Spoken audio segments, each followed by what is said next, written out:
हमने अभी critical angle और टोटल इंटरनल रिफ्लेक्शन से रिलेटेड कुछ न्यूमेरिकल सॉल्व किए थे। उसी न्यूमेरिकल की सीरीज़ को आगे बढ़ाते हुए एक और टाइप के क्वेश्चन पूछे जाते हैं इससे रिलेटेड जो कि इम्पोर्टेंट है। तो उसको एक बार देखते हैं कि किस टाइप के क्वेश्चन हमसे पूछे जाते हैं इसमें। और तो हमसे ये कहा जाता है कि सपोज हमारे पास ये कोई लिक्विड का सरफेस है, इस पूरे मीडियम में लिक्विड फील्ड है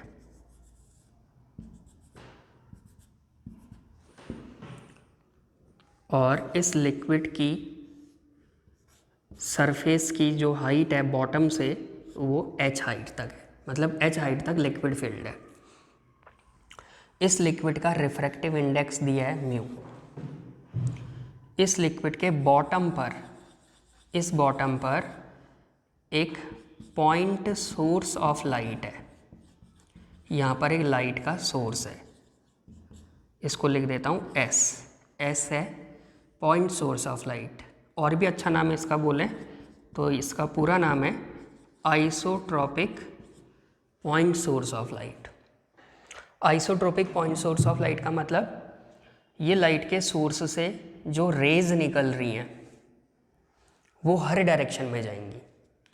अगर हम एज्यूम करें कि एक हमारे पास वाटर का एक कंटेनर है, उसमें वाटर फिल्ड है, उसके बॉटम पर एक लाइट का सोर्स रखा है, तो उस सोर्स से लाइट हर डायरेक्शन में निकल रही है और हर डायरेक्शन में जाने वाली लाइट की इंटेंसिटी सेम है। हर डायरेक्शन में जाने वाली लाइट की इंटेंसिटी सेम है, तो ऐसे सोर्स को हम कहते हैं isotropic point source of light. तो isotropic point source of light क्या होता है? एक ऐसा लाइट का सोर्स जिससे लाइट हर डायरेक्शन में जाए और हर डायरेक्शन में जाने वाली लाइट की इंटेंसिटी सेम हो, तो ऐसे लाइट के सोर्स को isotropic point source of light कहते हैं। तो हमसे ये पूछा जा रहा है कि ये सोर्स से लाइट जब निकल रही है तो ये निकालो कि इस वाटर के सरफेस से, वाटर के कितने सरफेस से ये लाइट बाहर आएगी। हमें क्या निकालो पूछा है, find the surface area of water through which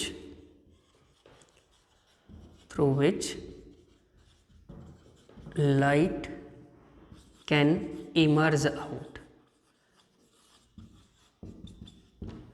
इस वाटर का सरफेस एरिया निकालो जिससे लाइट बाहर आ रही है। अब इस सोर्स से लाइट आएगी, यहाँ तक तो कोई दिक्कत नहीं है, ये लाइट आई ऐसे, ऐसी ये लाइट यहाँ भी गई, यहाँ टकराई, ऐसी ये लाइट यहाँ भी गई, यहाँ टकराई, ऐसी इस डायरेक्शन में भी जाएगी, यहाँ टकराएगी, यहाँ भी टकराएगी। हर डायरेक्शन में ये लाइट इस सोर्स से ट्रैवल करके इधर उधर हर डायरेक्शन में ट्रैवल कर रही है। अब क्या ये सारी लाइट बाहर आ जाएगी? तो ये डिपेंड करेगा एंगल ऑफ इंसिडेंस पर। ये कैसा मीडियम है? डेंसर लिक्विड है, बाहर मीडियम है एयर जो कि रेयरर मीडियम है। तो लाइट जब डेंसर से रेयरर जाती है तो हमेशा नॉर्मल से दूर जाती है। तो ये वाली रे जो नॉर्मली जा रही है सीधे, तो ये तो बेंड होगी नहीं, तो ये तो सीधे चली गई, तो ये लाइट बाहर आ गई।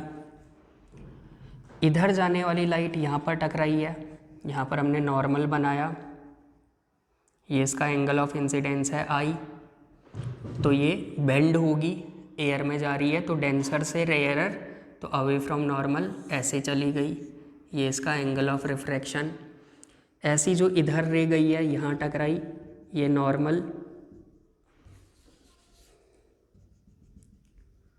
ये इसका एंगल ऑफ इंसिडेंस आई, ये भी डेंसर से रेयरर जा रही है, तो अवे फ्रॉम नॉर्मल ऐसे कहीं चले गई, तो ये लाइट भी बाहर आ गई, बीच वाली रे भी बाहर आ गई, इधर वाली रे भी बाहर आ गई।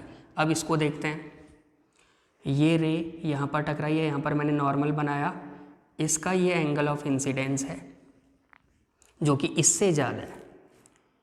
ये वाली रे फर्स्ट और ये वाली रे सेकंड। सेकंड रे का एंगल ऑफ इंसिडेंस फर्स्ट से ज़्यादा होगा क्योंकि ये ज़्यादा दूर स्ट्राइक कर रही है, तो नॉर्मल से ज़्यादा एंगल बनाएगी। तो मतलब उधर की तरफ जा रहे हैं तो एंगल ऑफ इंसिडेंस की वैल्यू बढ़ेगी। और अगर एंगल ऑफ इंसिडेंस बढ़ते बढ़ते सपोज यहाँ पर ये क्रिटिकल एंगल के बराबर है, अगर एंगल ऑफ इंसिडेंस बढ़ते गया तो यहाँ पर ये क्रिटिकल एंगल के बराबर है, तो उस समय पे रे कैसे जाएगी, इस इंटरफेस को ग्रेज करते हुए ऐसे। तो ये सेकंड वाली रे ऐसे चली गई। अब थर्ड रे को देखते हैं। थर्ड रे यहाँ टकराई तो ये इसका एंगल ऑफ इंसिडेंस है। अब समझ में आ रहा होगा एंगल ऑफ इंसिडेंस और ज़्यादा हो गया, तो ये एंगल ऑफ इंसिडेंस किस से भी ज़्यादा होगा, क्रिटिकल एंगल से। तो ये रे तो बाहर आ ही नहीं पाएगी, तो ये रे क्या हो गई, टोटल इंटरनल रिफ्लेक्शन सफ़र करेगी, वाटर के सरफेस के अंदर ही चले गई, है ना। तो ये TIR सफ़र करके अंदर, तो ये थर्ड वाली रे बाहर नहीं आई। कौन कौन बाहर आई, ये फर्स्ट, ये सेंट्रल वाली रे बाहर आ गई, फर्स्ट वाली बाहर आ गई, सेकंड वाली TIR सफ़र, सेकंड वाली ग्रेजिंग इमर्जेंस सफ़र कर रही है, थर्ड वाली बाहर नहीं आई, उसका TIR हुआ। ऐसे ही यहाँ भी फर्स्ट वाली रे बाहर आ गई, ये इसका एंगल ऑफ रिफ्रैक्शन। सेकंड वाली रे को देखें, ये मैंने नॉर्मल बनाया, ये इंसिडेंट रे, ये नॉर्मल, ये इसका एंगल ऑफ इंसिडेंस जो कि पहले से ज़्यादा होगा, मान लेते हैं क्रिटिकल के बराबर है, तो क्रिटिकल एंगल पर टकराएगी तो ये तो ग्रेज करते हुए आगे जाएगी सेकंड वाली। थर्ड वाली को देखोगे तो ये यहाँ पर नॉर्मल, ये इसका एंगल ऑफ इंसिडेंस जो कि पहले से ज़्यादा है, क्रिटिकल से भी ज़्यादा होगा, क्रिटिकल पर तो सेकंड वाली रे टकराई है, तो उससे भी ज़्यादा एंगल पर ये टकरा रही है, तो क्या होगा TIR। तो ये रे टोटल इंटरनल रिफ्लेक्शन सफ़र करते हुए इस डायरेक्शन में चली गई। तो क्या सारी लाइट बाहर आ रही है, तो ऐसा नहीं है। कहाँ तक मैक्सिमम ऐसा एंगल है कि लाइट बाहर आए, तो वो एंगल है क्रिटिकल एंगल। अगर लाइट क्रिटिकल एंगल से ज़्यादा एंगल पर टकरा रही है, ये थर्ड वाला केस, तो वो रे बाहर नहीं आ रही है। तो यहाँ भी अगर लाइट क्रिटिकल एंगल से ज़्यादा एंगल पर टकराई तो बाहर नहीं आई, तो कहाँ तक लाइट बाहर आ रही है, क्रिटिकल एंगल तक लाइट बाहर आ रही है। तो अगर हम ध्यान से देखते हैं तो क्रिटिकल एंगल वाला ये पॉइंट और यहाँ क्रिटिकल एंगल वाला ये पॉइंट, तो इस पूरे रीजन से लाइट बाहर आ रही थी।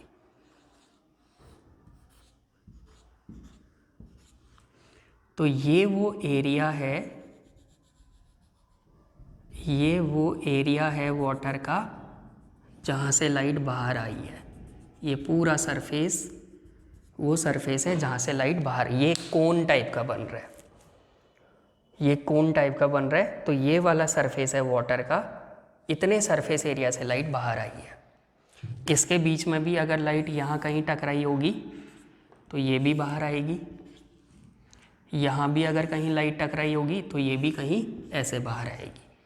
लेकिन अगर इस कोन के बाहर अगर लाइट टकराई है जिसका एंगल ऑफ इंसिडेंस किससे ज़्यादा है, क्रिटिकल से, तो वो बाहर नहीं आ रही है बल्कि टोटल इंटरनल रिफ्लेक्शन सफ़र करके अंदर जा रही है। तो हमें क्या पूछा था, find the surface of water through which light can emerge out. तो हमें वाटर का सरफेस एरिया निकालना है जिससे लाइट बाहर आई है।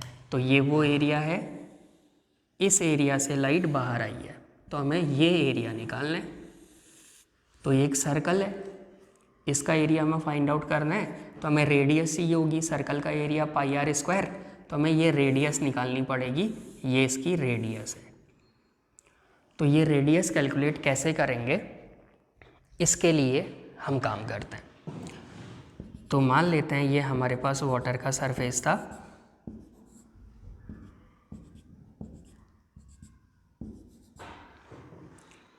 यहाँ पर ये सोर्स रखा था S,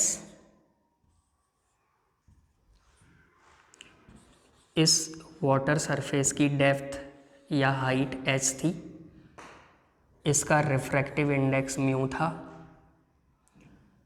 ये रे नॉर्मली जाने वाली रे तो सीधे चली गई, इसका कोई रिफ्रैक्शन नहीं हुआ, ये बाहर आ गई। कब तक लाइट बाहर आ रही है, क्रिटिकल एंगल तक। ये लाइट यहाँ गई, ये नॉर्मल मान लेते हैं, ये क्रिटिकल एंगल है, तो इस पर लाइट ऐसे चली गई, ऐसी इस साइड भी, यहाँ टकरा ही रहे, मान लेते हैं ये एंगल भी क्रिटिकल एंगल है, तो ये रे ऐसे चली गई, तो हमें इतने एरिया से लाइट बाहर आते हुए दिखाई देगी। तो हमें ये एरिया फाइंड आउट करना है। इसके अंदर सारी लाइट ऐसे बाहर जाएगी, लेकिन इससे अगर बड़ा एंगल होगा, इससे बड़ा एंगल होगा तो फिर TIR होगा। ऐसी इस साइड भी इससे बड़ा एंगल होगा तो फिर TIR होगा। तो मैंने ये एरिया निकालना है। इसका नाम S, इसका नाम M रख देते हैं, इसका नाम N रख देते हैं।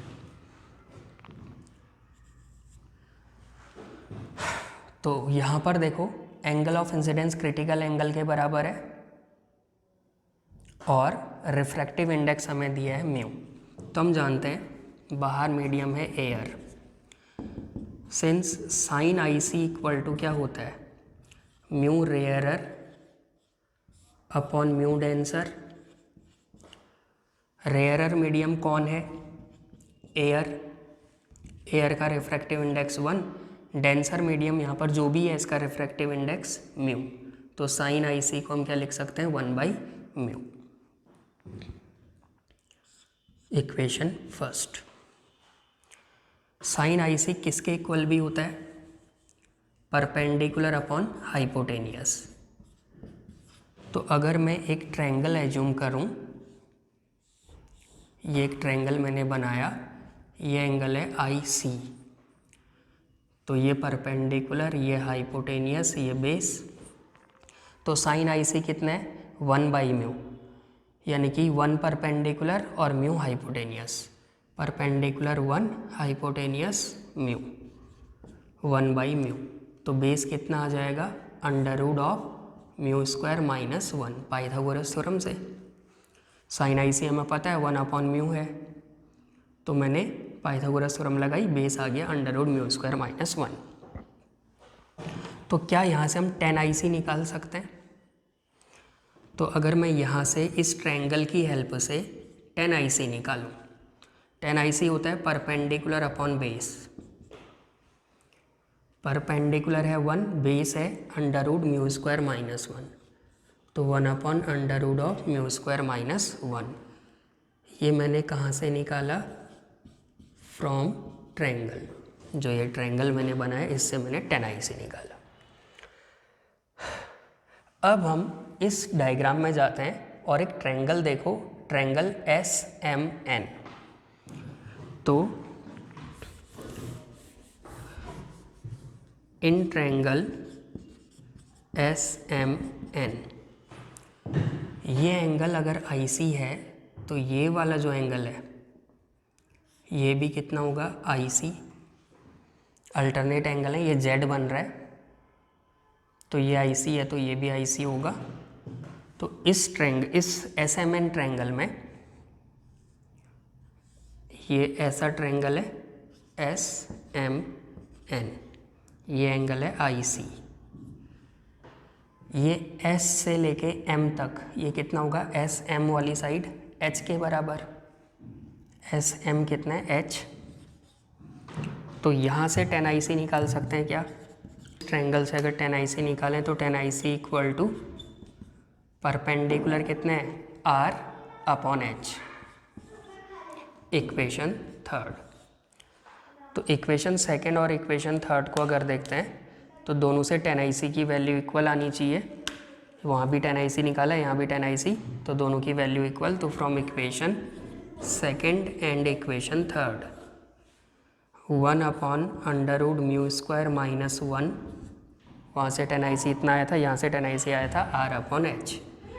तो हमें क्या निकालना है, R, वो रेडियस निकालनी है तभी तो एरिया निकलेगा। तो यहाँ से R इक्वल टू कितना आ जाएगा, H अपॉन √μ स्क्वायर माइनस 1। ये फॉर्मूला आपको याद होना चाहिए। तो हमने क्या किया, इस सर्कल की रेडियस फाइंड आउट कर ली। H क्या है, इस लिक्विड की डेप्थ H, म्यू क्या है, इस लिक्विड का रिफ्रैक्टिव इंडेक्स। तो अगर हमें एरिया निकालना है अब तो आ गया, therefore area of water surface A equal to pi R square, तो A equal to pi, radius की वैल्यू हमारे पास आई थी, इसका स्क्वायर कर देते हैं, H square upon mu square minus 1। तो ये हमारे पास फॉर्मूला है, ये आपको आना चाहिए। तो इस टाइप के क्वेश्चन हमसे पूछे जाते हैं कि अगर एक isotropic point source of light liquid के सरफेस के बॉटम पे रखा है तो उस लिक्विड के कितने एरिया से लाइट बाहर आएगी। तो लिमिट मैक्सिमम कहाँ तक है, क्रिटिकल एंगल तक। क्रिटिकल एंगल से छोटे हर एंगल के लिए लाइट बाहर आएगी, लेकिन क्रिटिकल एंगल से ज़्यादा एंगल के लिए लाइट बाहर नहीं आएगी। इस पर बेस्ड हम एक क्वेश्चन करते हैं। इस पर बेस्ड एक क्वेश्चन एनसीईआरटी में भी पूछा गया है, आप लोग उसको ट्राई करना। सीधे सीधे रेडियस निकालेंगे H upon under root mu square minus 1 से, और एरिया निकालेंगे पाई आर स्क्वायर से।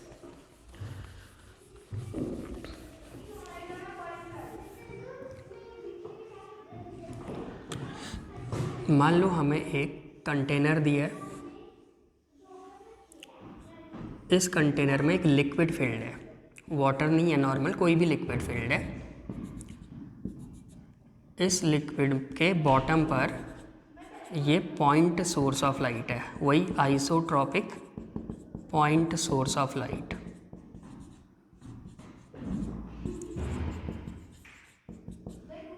इस लिक्विड लेयर की हाइट हमें दी है 20 सेंटीमीटर और इसका रिफ्रैक्टिव इंडेक्स हमें दिया है 1.5, ये इसको 3/2 लिख लेते हैं, 3/2। हमें पूछा है find the surface of water, surface of liquid through which light can emerge out. Find the area of liquid through which light can emerge out. तो सबसे पहले तो हम रेडियस निकाल लेते हैं। यहाँ पर क्या हो रहा होगा, ये लाइट टकराई, ये एंगल मैक्सिमम लिमिट लेते हैं IC के बराबर, तो उस समय पे लाइट ऐसे जा रही है, यहाँ भी ऐसे गई, यहाँ पर ये क्रिटिकल एंगल, तो लाइट ऐसे चली गई, ये वाले एरिया से लाइट बाहर आ रही होगी, तो ये इसकी रेडियस है। तो रेडियस का फॉर्मूला क्या था, R equal to H upon under root of mu square minus 1। H है 20 सेंटीमीटर, म्यू है 3/2 का स्क्वायर माइनस 1। तो ये सॉल्व करके हमारे पास R equal to 20 upon under root, इसका स्क्वायर करेंगे 9/4 माइनस 1, तो ये आ जाएगा 20 अपॉन अंडर रूट 9 माइनस 4/4, 5/4। तो ये √4 तो ऊपर आ जाएगा, अंडर रूट 4 होता है 2, तो ये आ जाएगा 40 अपॉन अंडर रूट ऑफ 5। ये आ गई रेडियस सेंटीमीटर में, क्योंकि हमने H सेंटीमीटर में रखा है। देयरफॉर एरिया कितना होता है, पाई आर स्क्वायर, पाई की वैल्यू पाई रहने देते हैं, आर स्क्वायर कितने हैं 40 अपॉन √5 का होल स्क्वायर, तो पाई ये आ जाएगा 1600 अपॉन 5, तो ये आ जाएगा कितना, 5 से कैंसिल, 320 पाई सेंटीमीटर स्क्वायर।